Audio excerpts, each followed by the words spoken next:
નમસ્કાર વિદ્યાર્થી મિત્રો. ધોરણ 9માં એક અગત્યની રાઇડર સમબાજુ ચતુષ્કોણના વિકર્ણો એકબીજાને લંબ છે તેમ બતાવો. તો આ રાઇડરને આપણે સાબિત કરીએ. હવે અહીંયા ABCD એક સમબાજુ ચતુષ્કોણ છે. હવે આપણે બધા જાણીએ છીએ કે સમબાજુ ચતુષ્કોણ કોને કહેવાય? તો કે જેની ચારેય બાજુ સરખી હોય. સમ એટલે સરખી, અને બાજુ ચતુષ એટલે ચાર, અને કોણ એટલે ખૂણા. ચારેય બાજુ સરખી હોય એવા ચતુષ્કોણને સમબાજુ ચતુષ્કોણ કહેવાય. તો આપણે સૌપ્રથમ શરૂઆત કરીએ કે અહીંયા ABCD એક આપણે સમબાજુ ચતુષ્કોણ છે. હવે આ ચતુષ્કોણ સમબાજુ છે એટલે આપણે જાણીએ છીએ કે અહીંયા AB બરાબર BC બરાબર CD બરાબર AD, એટલે AB બરાબર BC બરાબર CD બરાબર AD, કારણ કે એની બધી બાજુ સરખી થાય. હવે આકૃતિની અંદર આપણને બે ત્રિકોણ દેખાય છે.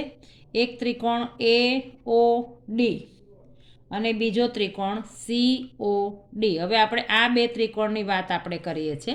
તો કે ત્રિકોણ AOD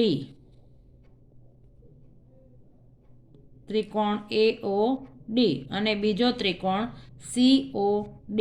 ત્રિકોણ COD માં હવે આપણે આને સરખું બતાવીએ. તો કે અહીંયા આ AC અને BD એ વિકર્ણ છે. તો કે સમબાજુ ચતુષ્કોણ હોય એના વિકર્ણો એકબીજાને દુભાગે, એટલે આ OA અને OC સરખા થાય. એટલે હવે આ બે ત્રિકોણમાં આપણે સરખામણી કરીએ તો કે OA બરાબર OC. કેમ? તો કે સમાંતર બાજુ ચતુષ્કોણ હોય એના વિકર્ણો એકબીજાને દુભાગે છે. એટલે આ સમબાજુ ચતુષ્કોણ એ સમાંતર બાજુ ચતુષ્કોણ તો છે જ. એટલે અહીંયા OA બરાબર OC. હવે આ OD બાજુ એવી છે જે આ ત્રિકોણમાં પણ છે અને આ ત્રિકોણમાં પણ છે. એટલે આપણે લખીએ કે OD બરાબર OD, અને એનું કારણ આપીએ સામાન્ય બાજુ. અહીંયા આપણે લખીએ કે સમાંતર બાજુ ચતુષ્કોણના વિકર્ણો દુભાગે. સમાંતર બાજુ ચતુષ્કોણના વિકર્ણો દુભાગે છે. અને આ દુભાગે છે એટલે આ બે સરખા થાય. હવે આ સામાન્ય બાજુ, બે વસ્તુ આપણે સરખી બતાવી દીધી. OA અને OC અને OD આ ત્રિકોણમાં છે અને આ ત્રિકોણમાં છે.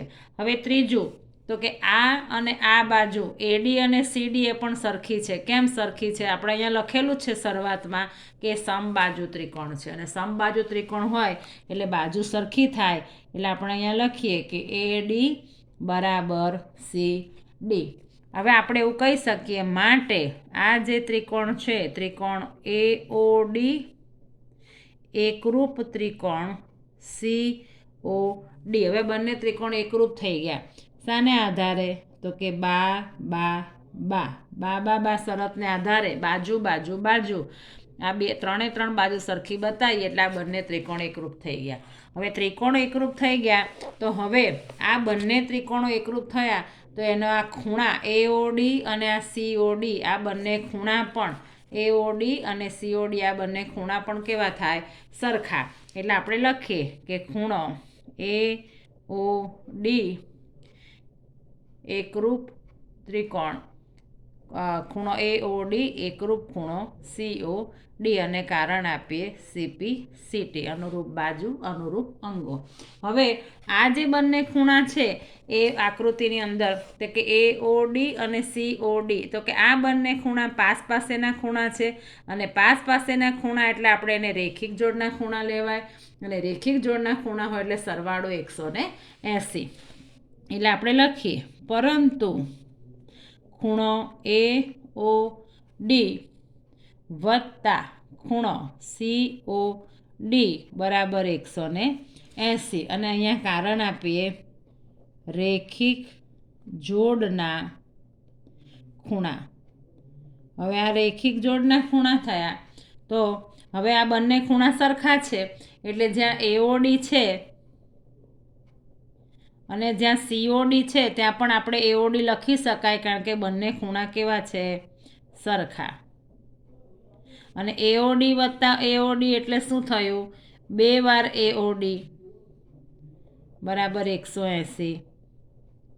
માટે AOD બરાબર 180 ભાગ્યા 2. માટે આપણને AOD કેટલાનું મળ્યું? 90નું. અને જેટલું AOD મળ્યું એટલું શું થશે? COD પણ શું મળ્યું? 90. એટલે આ બંને ખૂણા 90ના મળ્યા. આ બંને ખૂણા 90ના મળ્યા એટલે આ બંને વિકર્ણો એકબીજાને લંબ એટલે 90. એટલે આપણે અહીંયા આમ સાબિત થાય છે, આપણે એટલે જે વાક્ય લખ્યું હતું શરૂઆતમાં એ આપણે લખી દઈએ.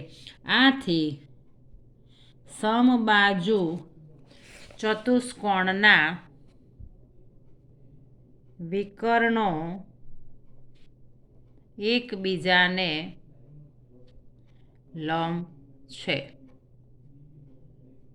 એકબીજાને લંબ છે. વિદ્યાર્થી મિત્રો, વિડીયો ગમે તો ચેનલને લાઈક અને સબસ્ક્રાઈબ જરૂર કરો. Thank you.